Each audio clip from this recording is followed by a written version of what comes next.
అర్ధరాత్రి వేళ చంటిబిడ్డను ఎత్తుకుని ఆసుపత్రికి వచ్చిన ఒక తల్లికి అండగా ఉన్నారు జగ్గారెడ్డి. 4 నెలల పసికందుకు ఒక్కసారిగా ఫిట్స్ రావడంతో చలనం లేకుండా పోయింది. భయానికి గురైన తల్లి ప్రబలికి అర్ధరాత్రి 1 గంట సమయంలో ఒంటరిగా తన బిడ్డను ఎత్తుకుని ఆటోలో ఆసుపత్రికి చేరుకుంది.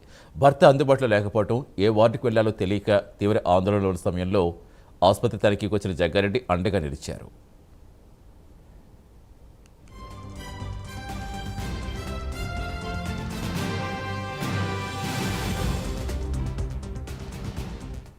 మహిళల వార్డు వద్ద చంటి బిడ్డను ఎత్తుకుని ఆందోళనలో ఉన్న ప్రబలికను గమనించిన జగ్గారెడ్డి సమస్య అడిగి తెలుసుకున్నారు. వెంటనే స్పందించి తన కారులో తల్లి బిడ్డను ఎంసీహెచ్కు తీసుకెళ్లి వైద్యులతో మాట్లాడి అత్యవసర చికిత్స అందేలా చర్యలు తీసుకున్నారు.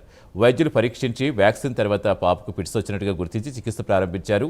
కష్ట సమయంలో ఓ తల్లికి భరోసాగా నిలిచి చిన్నారి ప్రాణాలు కాపాడేందుకు తక్షణమే స్పందించిన జగ్గారెడ్డి తీరుపై ప్రశంసలు వ్యక్తమవుతున్నాయి.